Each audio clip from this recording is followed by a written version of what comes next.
أعوذ بالله من الشيطان الرجيم بسم الله الرحمن الرحيم આજનો આપણો વિષય છે દોસ્તી વિશે. દોસ્ત વિશે, સાથી વિશે, ફ્રેન્ડશિપ કોની સાથે કરવી જોઈએ, કોની સાથે ન કરવી જોઈએ, એના વિશે. આપણે કોની સાથે ઉઠક બેઠક રાખવી જોઈએ, આપણે જેની સાથે હળીએ મળીએ છીએ, બેસીએ છીએ, એ લોકો કેવા હોવા જોઈએ, એના વિશેનો સબ્જેક્ટ છે. સૌથી પહેલા હદીસથી શરૂ કરીએ. હઝરત અલી અલી ઇસ્લામ ફરમાવે છે, અલ ગરીબો મન લૈસ લહુ હબીબ. ગરીબ એ છે જેનો કોઈ દોસ્ત નથી. ગરીબી છે જેનો કોઈ દોસ્ત નથી, જેનો કોઈ ફ્રેન્ડ્સ નથી, એ ગરીબ છે. હઝરત લુકમાન અલી ઇસ્લામે પોતાના દીકરાને કીધું, પોતાના બેટાને ફરમાવ્યું કે દોસ્તી 100 આદમીઓથી કરજે, 100 આદમીઓથી કરજે દોસ્તી, પણ દુશ્મની એકથી પણ નહીં કરજો. દુશ્મન એકને પણ નહીં બનાવજે. દોસ્તી 100થી કરજે. ભલા માણસનો નોકર બની જાજે, પણ ખરાબ લોકોનો દીકરો બનવાનું પણ કબૂલ નહીં કરજે. આ હદીસમાં 2 વસ્તુ કીધી. પેલું કે આપણા દોસ્તો, આપણા ફ્રેન્ડ્સ વધારે હોય એ સારી વસ્તુ છે, ખોટું નથી કાંઈ, પણ સાથે સાથે દુશ્મન એક પણ ના હોવો જોઈએ. કોઈની સાથે દુશ્મની કરવી, કોઈની સાથે બગાડવું, શું મતલબ? કાંઈ ન સેટ થયું એના રસ્તે, આપણે આપણા રસ્તે, સલામ અલેકુમ, અલેકુમ સલામ, બસ એટલો વ્યવહાર. દુશ્મની શા માટે કરવી કોઈ સાથે?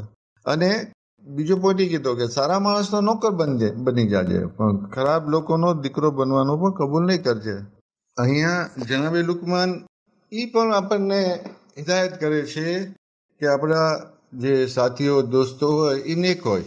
કેમ કે આપણે જોયું છે કે ઘણી વખત કોઈ માણસ હોય એટલો બધો દીનદાર કે ના હોય, જેમાં એ કામ કરતો હોય, નોકર હોય, એ બહુ દીનદાર, નેક, સારા અખલાક વાળા હોય, તો જે માણસ છે એ બી સારા અખલાક વાળો, દીનદાર બની જાય, મસલ નમાઝ પડતો થઈ જાય, રોજા રાખતો થઈ જાય, એની અસર થાય. તો એટલે જ કીધું કે નેક માણસ, ભલા માણસનો નોકર બની જાય અને ખરાબ માણસનો દીકરો બનવાનું પણ કબૂલ નહીં કરતો. રસૂલુલ્લાહ સલ્લલ્લાહુ અલૈહિ વસલ્લમ ફરમાવે છે, માણસ તેના મિત્ર, તેના દોસ્ત અને સાથીદારના મઝહબ ઉપર હોય છે. માણસ તેના દોસ્ત, તેનો ફ્રેન્ડ્સ ના અને સાથીદારના મઝહબ ઉપર હોય છે. એટલે કે આપણા મિત્રની, આપણા દોસ્તની આપણા જીવન ઉપર, આપણા મઝહબ ઉપર, આપણા વિચારો ઉપર ખૂબ અસર થાય છે. બીજી બી ઘણી બધી હદીસો છે જે આ જ મફહૂમ અને આ જ અર્થ બતાવે છે કે દોસ્તીની અસર આપણા જીવન ઉપર થાય છે. રસૂલુલ્લાહ સલ્લલ્લાહુ અલૈહિ વસલ્લમ બીજી હદીસમાં ફરમાવે છે, દરેક માણસનો દીન તેના દોસ્ત જેવો હોય છે, માટે ધ્યાન આપો કે કોની સાથે દોસ્તી કરી રહ્યા છો. એક ઓર હદીસમાં કહે છે, માણસોને તેના દોસ્તથી ઓળખો, કારણ કે માણસોને જે વધારે પસંદ હોય છે તેનાથી દોસ્તી કરે છે. આપણા દોસ્તો કેવા છે એના પરથી આપણું કિંમત મપાઈ જાય, કિંમત અંકાઈ જાય કે આપણે કેવા લોકો સાથે રહીએ છીએ.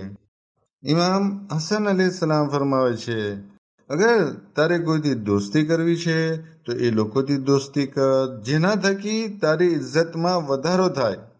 અગર તે તેનાથી મદદ માંગી તો તે તારી મદદ કરે. અગર નેક કામ માટે, સારા કામ માટે તેની સામે હાથ ફેલાયો તો તે તને સાથ આપે. ઇમામ સાદિક અલી ઇસ્લામ ફરમાવે છે, મારો સૌથી પ્યારો ભાઈ, દોસ્ત એ છે જે મને મારા ઐબ, મારી ભૂલો, મારા માઇનસ પોઈન્ટ મને હદિયો કરતો હોય. એટલે કે મારો સૌથી પ્યારો દોસ્ત એ છે, પ્યારો ભાઈ એ છે કે મને મારી ભૂલ થતી હોય તો મને મારી ભૂલ બતાવે, મને ખરાબ કામથી રોકે, મને એવા કામથી રોકે જે મસલન દીનથી વિરુદ્ધ હોય, યા દુનિયાવી એવું કામ હોય કે જેમાં મને નુકસાનીનો ડર હોય ને હું મારી નાદાનીમાં તરફ જતો હોય તો બી એ રોકે, તો મને મારી ભૂલ બતાવે. એ મારો સૌથી પ્યારો દોસ્ત અને સૌથી પ્યારો ભાઈ. આપણે અગર આવો કોઈ દોસ્ત છે ને આપણો, જે આપણને ભૂલ આપણી બતાવતો હોય, એ દોસ્તને ક્યારેય છોડાય નહીં, કેમ કે એ છે ને આપણને ખાડામાં પડતા રોકી લેશે. મિસાલ આપણે દુનિયાવી જોઈએ, આપણે કોઈ એવો રસ્તો છે કે જ્યાં માણસ મસલ સ્કૂટર લઈને જાય છે ને સ્કૂટર લપસે છે, ચીકણો રસ્તો છે, બરાબર છે, પડવાના છે એમ 100% છે. હવે આપણે એ રસ્તે જતા હોય અને આપણો ભાઈ આપણે કોઈ રોકે, આપણો દોસ્ત, મને અહીં ન્યા નહીં જા, પડીશ, બહુ ખરાબ રસ્તો છે, તો આપણે એનો શુક્રિયા અદા કરવો જોઈએ, એને થેન્ક યુ કહેવું જોઈએ કે એને આપણને બચાવવા, ને કે આપણે બી પડત.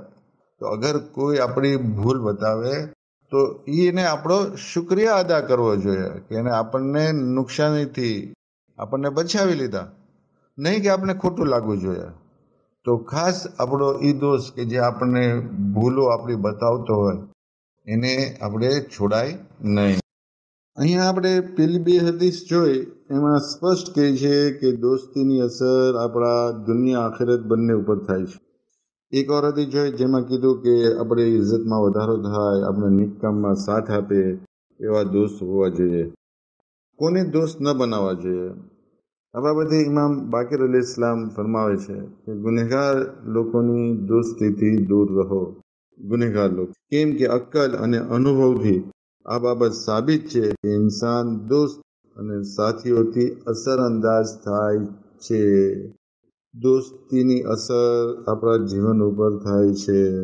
જેવી રીતે સારો દોસ્ત, સારો ફ્રેન્ડ્સ, સારા સાથીઓ ઇન્સાનની શખ્સિયતને બુલંદ કરવામાં મદદરૂપ થાય છે, એવી જ રીતે ખરાબ દોસ્ત ઇન્સાનની શખ્સિયતને ફનાહ કરવામાં, બરબાદ કરવામાં સબબ બને છે, કારણ બને છે.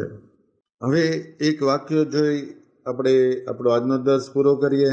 આ દર્સ અધૂરો છે એટલે ઇન્શાલ્લાહ તમે પાછો બીજો દર્સ ખાસ સાંભળજો. આ વાક્ય છે રસૂલુલ્લાહના સમયનો કે ખરાબ દોસ્ત દુનિયાના આખિરત કેવી રીતે બગાડી દે છે. મક્કા શહેર છે, રસૂલુલ્લાહનો જમાનો છે, રસૂલુલ્લાહે નબુવતનું એલાન કરી દીધું છે. અકબા અને અબી નામના 2 શખ્સ દોસ્ત હતા. અકબા જ્યારે ટ્રાવેલિંગથી પાછો ફરતો, મુસાફરીથી પાછો આવતો, ત્યારે પોતાના કોમના બુઝુર્ગોની, વડીલોની દાવત કરતો, જમવાનું કહેતો. તેને હજી ઇસ્લામ કબૂલ નહોતો કર્યો, પણ તેની ખ્વાહિશ હતી કે પૈગંબરે ઇસ્લામ પણ તેમની દાવતમાં શિરકત કરે, તેને ત્યાં જમવા આવે. એક વખત જ્યારે તે ટ્રાવેલિંગમાંથી, સફરમાંથી, મુસાફરીથી પાછો ફર્યો તો રાબેતા મુજબ તેણે પોતાની કોમના આગેવાનોની દાવત કરી, જમવાનું કીધું, ને પૈગંબરે ઇસ્લામને પણ દાવત આપી. દસ્તરખાન બિછાઈ ચૂક્યું હતું, સુફરો બિછાવાઈ ગયો હતો. રસૂલુલ્લાહે ફરમાયું કે હું તમારું જમવાનું ત્યાં સુધી નહીં જમીશ જ્યાં સુધી તમે અલ્લાહની વહદાનિયતની અને મારી રિસાલતની ગવાહી નહીં આપ. તો ઇસ્લામ કબૂલ કર. ઇસ્લામની દાવત આપી રસૂલુલ્લાહ. અકબાએ અલ્લાહની વહદાનિયતની ગવાહી આપી, રસૂલની રિસાલતની ગવાહી આપી અને ઇસ્લામ કબૂલ કરી લીધો. જ્યારે આ ખબર અકબાના ખરાબ દોસ્ત અબીને પડી, કેમ કે અબી સારો નહોતો, અબીને પડી તો તેને એતરાજ કર્યો કે તું પોતાના દીનથી ફરી ગયો છે. અકબાએ કીધું કે હું પોતાના દીનથી મુનહરીફ નથી થયો. વાત બસ એટલી હતી કે એક શખ્સ મારા દસ્તરખાન પર બેઠો હતો અને જમ્યા વગર પાછો જઈ ન જાય તો કલમા શહાદતૈન જબાન પર જારી કર્યું, એટલે કે ઇસ્લામ મેં કબૂલ કરી લીધો.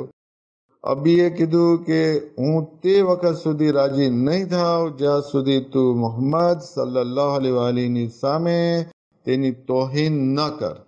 જ્યારે આ ખબર અકબાના દોસ્ત અબીને પડી તો તેને એતરાજ કર્યો, વિરોધ કર્યો કે તું પોતાના દીનથી ફરી ગયો છે. અકબાએ કીધું કે હું પોતાના દીનથી મુનહરીફ નથી થયો. વાત બસ એટલી છે કે એક શખ્સ મારા દસ્તરખાન પર બેઠો છે, સુફરા પર બેઠો છે, જમ્યા વગર પાછો ન જાય, કલમા શહાદતૈન જબાન પર જારી કર્યું, એટલે કે ઇસ્લામ કબૂલ કરી લીધો. અબીએ કીધું હું તે વખત સુધી રાજી નહીં થાવ જ્યાં સુધી તું મુહમ્મદ સલ્લલ્લાહુ અલૈહિની સામે તેની તોહીન ન કર. અકબા પોતાના ખરાબ દોસ્તના ધોકામાં આવી ગયો અને ઇસ્લામ કબૂલ કરી લીધા પછી મુર્તદ થઈ ગયો. ઇસ્લામ કબૂલ કર્યા પછી જે પાછો વયો છે એને મુર્તદ કહેવાય. ઇસ્લામ કબૂલ કરી લીધો રસૂલુલ્લાહની સામે અને પાછો પોતાના ખરાબ દોસ્તને કારણે પોતાના જૂના દીનમાં વયો ગયો, મુર્તદ થઈ ગયો. પરિણામ એ થયું કે એ ઇસ્લામ ન લાવ્યો રસૂલુલ્લાહ જ્યાં સુધી મક્કામાં હતા ત્યાં સુધી. પછી રસૂલુલ્લાહ મદીના આવ્યા હિજરત કરીને, તો મક્કાના કુફારો એ પેલી જંગ કરી, જંગે બદ્ર. તો જંગે બદ્રમાં અકબર રસૂલુલ્લાહની સામે લડાઈ કરવા આવ્યો અને કત્લ થઈ ગયો, માર્યો ગયો. એનો દોસ્ત અબી પણ જંગે અહદમાં રસૂલુલ્લાહની સામે લડવા આવ્યો અને એ પણ માર્યો ગયો. કુરાને મજીદમાં સૂરે ફુરકાન આયત નંબર 27 થી 29, 27 થી 29માં બુરા દોસ્ત, ખરાબ દોસ્ત પસંદ કરવાની મઝમ્મત મોજૂદ છે, બુરાઈ વર્ણવી છે. અલ્લાહ તબારક વ તઆલા ફરમાવે છે, તે દિવસને યાદ કરો જે દિવસે ઝાલિમ હસરત અને નિરાશાની શિદ્દતથી પોતાનો હાથ કાઢશે અને કહેશે, કાશ અમે રસૂલે ખુદા સલ્લલ્લાહુ અલૈહિ વસલ્લમનો રસ્તો અખ્તિયાર કર્યો હોત. વાય થાય અમારી ઉપર કે અમે ફલાને બુરા માણસને પોતાનો દોસ્ત ન બનાવ્યો હોત. આ આયત અકબા અને તેની જેવા લોકોના કયામતના દિવસના હાલાત બયાન કર્યા છે કે તેની આ હાલત ખરાબ દોસ્ત પસંદ કરવાને કારણે થઈ હતી. આ આયતો બતાવે છે કે આપણે દોસ્તો સારા હોવા જોઈએ, નેક હોવા જોઈએ, ગુનેગાર ન હોવા જોઈએ. બાકી કેવા કેવા દોસ્તની શું સિફત હોવી જોઈએ ઇન્શાઅલ્લાહ આપણે બીજા દર્સમાં સાંભળશું. અલ્લાહ પાસે દુઆ કરીએ આપણે જે કે બોલ્યા અને સાંભળ્યું તેના પર અમલ કરવાની તૌફીક આપે, આપણી દરેક નેક હાજતોને પૂરી કરે, હર બલા બીમારી આફતથી આપણને હિફાજતમાં રાખે અને આપણી રોજીમાં ખૂબ બરકત આપે. વાખિર દાવાના અનિલ હમ્દુલિલ્લાહિ રબ્બિલ આલમીન.